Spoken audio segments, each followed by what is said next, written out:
Je suis l'un des 5 enfants d'Odile Monin-Chadbec, alias Régine, dite la Benjamine de Villeurbanne. En 1942, âgée de 17 ans, elle est l'agent de liaison d'un réseau de la résistance lyonnaise. L'histoire de la résistance à l'occupant nazi et au régime de collaboration fait partie d'une véritable culture familiale. Témoigner inlassablement auprès des jeunes générations, contribuer activement à l'indispensable devoir de mémoire, sans haine ni oubli, tel est l'héritage qu'Odile nous a laissé.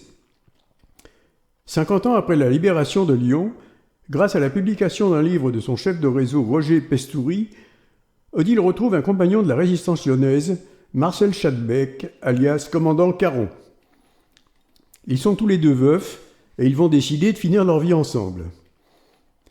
Fin 1943, Marcel est adjoint au chef militaire d'un maquis FTP, le camp d'Étieux. Il me fera découvrir l'histoire peu connue et souvent même ignorée de cet important maquis, en particulier l'ignoble attaque qu'il subira le 19 mars 1944 à Montchal, dans la Loire. Cette attaque témoigne des terribles représailles menées par l'État français contre la résistance et les maquis et illustre la totale collaboration de Vichy au service de l'occupant nazi. Marcel témoignera également son écœurement d'une épuration sabotée dans l'immédiate après-guerre quand les portes des prisons s'ouvriront pour les collaborateurs et se refermeront sur les résistants. Ainsi, André Bouthémy, préfet de la Loire depuis 1943, responsable de la mort de 9 patriotes du camp d'Étieux, traversera l'épuration et connaîtra dès 1945, hors de toute justice morale, une fulgurante carrière politico-financière. Il est élu sénateur en 1952, nommé ministre de la Santé en 1953, réélu sénateur en 1958 et pourra parader dans les salons de la 4e et de la 5e République. Comment ne pas avoir d'empathie pour les familles de ces 9 résistants en lutte pour libérer la France de l'occupant nazi? Des familles qui apprendront la mort d'un fils, d'un frère, d'un père, tués ou fusillés par les policiers français, et qui vont découvrir que le responsable a été élu sénateur et même nommé ministre de la République. Comment feront ces familles pour vivre une telle ignominie, une telle injustice? Peu d'ouvrages, quelques courts chapitres et de rares témoignages écrits ou sonores traitent des combats de Montchal.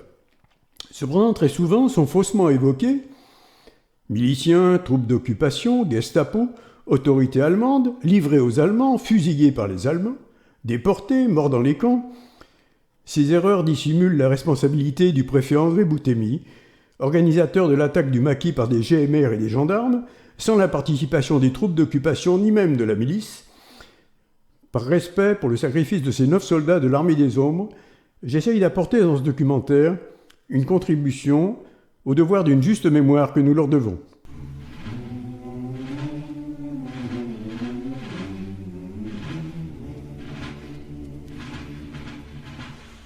Le PCF a été interdit et dissous en septembre 1939. Ses militants seront donc rompus aux règles de la clandestinité avant même l'occupation allemande de juin 1940. Les francs-tireurs et partisans français, FTPF, sont créés en 1941. C'est l'une des organisations clandestines de la résistance intérieure, composée principalement de militants du Parti communiste. Implantés de préférence en milieu urbain, ils revendiquent la lutte immédiate contre l'occupant nazi.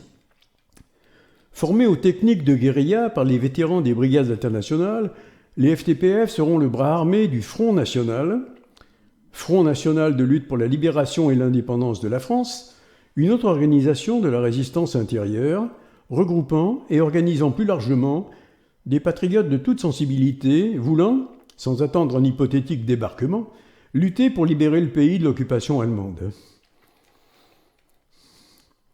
En mars 1943, 3 résistants FTP lyonnais créent à Claveyzol le premier maquis du Rhône, le camp Vendémiaire.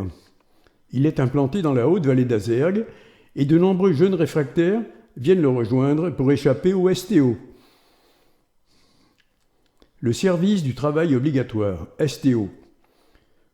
Pour compenser le manque de main-d'œuvre dû à l'envoi d'un grand nombre d'hommes sur le front de l'Est, l'Allemagne impose en 1942 le service du travail obligatoire. Le 16 février 1943, Vichy promulgue une loi obligeant tous les hommes de 21, 22 et 23 ans à partir travailler en Allemagne. Dès le lendemain, les journaux de la collaboration annonce le STO, ainsi que les sanctions destinées à punir ceux qui tenteraient d'y échapper. Les groupes mobiles de réserve, GMR. Le régime de Vichy crée en 1941 les GMR. Ce sont des forces de la police nationale, prévues à l'origine pour maintenir l'ordre en milieu urbain. Elles seront engagées à partir de l'automne 1943 dans les offensives lancées par l'État français contre la formation du maquis et séviront notamment dans le Massif central. Les GMR formeront également les pelotons d'exécution pour les résistants condamnés à mort par les tribunaux du SGMO. Le secrétariat général au maintien de l'ordre, SGMO. En janvier 1943, Darnan est nommé par Laval secrétaire d'État au maintien de l'ordre. Créateur et chef de la milice, il organise une répression accrue contre la résistance. En août 1943, il prête serment de fidélité à Hitler en s'engageant dans la Waffen-SS. Par une loi du 20 janvier 1944, Darnan fait créer des cours martiales rattachées à son secrétariat général au maintien de l'ordre. C'est une justice expéditive, ni instruction, ni avocat, ni appel possible, mais condamnation à mort avec exécution immédiate. Les assassinats politiques et les exécutions sommaires de résistants se multiplient. Gendarmerie et résistance. Pour la Loire, le général de gendarmerie Adrien Maurice Sanvoisin, alias Sam, dans un témoignage dactylographié, donne l'effectif des gendarmes ligériens du groupe France qui, en août 1944, déserteront pour rallier l'armée secrète du commandant Marais à Saint-Bonnet-le-Château. Lieutenant Sanvoisin, un adjudant, un brigadier-chef et 31 gendarmes. C'est peu pour un département comme la Loire qui recensait plus de 520 gendarmes en 1943. Sans être nécessairement des collabos pétinistes, la grande majorité des autres militaires de la gendarmerie se contentent d'obéir prudemment aux ordres. Toutefois, les deux gradés impliqués dans l'affaire de Montchal revendiquaient quant à eux une totale adhésion aux idéaux de la Révolution nationale et affichaient une franche hostilité à la résistance gaulliste ou communiste. Amis, entendu les cris sourds du pays qu'on enchaîne. Le maquis Vendémiaire, créé en mars 1943, aura pour mission de contrôler et perturber des voies stratégiques pour l'occupant allemand. Les lignes de chemin de fer Lyon-Paray-le-Monial et Lyon-Roanne, et les grands axes routiers que sont les nationales 7 et 485. Ce maquis permettra de mettre au vert les résistants recherchés par la police de Vichy et la Gestapo et assure l'accueil des jeunes lyonnais réfractaires au STO. En octobre 1943, suite à de nombreuses arrestations dans l'état-major des FTP lyonnais, Roger Chavanet, Guérin, est chargé de rassembler les groupes épars des compagnies de ville en organisant un second maquis en vallée d'Azergues, le camp d'Étieux. Une ferme abandonnée située à hameau du Guéry à Chamelais abritera sa création. Le camp d'Étieux renforcera la lutte contre l'occupant, puis remplacera le maquis Vendémiaire dispersé par une attaque de l'armée allemande mi-décembre 1943. Multipliant les actions de sabotage, manquant d'armes et d'équipements, pourchassés par la Gestapo et les troupes allemandes, les maquisards sont contraints à d'incessants déplacements dans la neige et le froid. Ils ne doivent leur survie qu'au soutien des habitants de la vallée d'Azergues, avec la complicité ou la neutralité bienveillante des gendarmeries locales. La brigade de Lamure-sur-Azergues porte le nom du gendarme Arthur Martin, un patriote, protecteur des villageois, et surtout actif informateur pour la protection du camp d'Étieux. Arrêté, torturé puis déporté, il sera assassiné par les SS en mai 1945.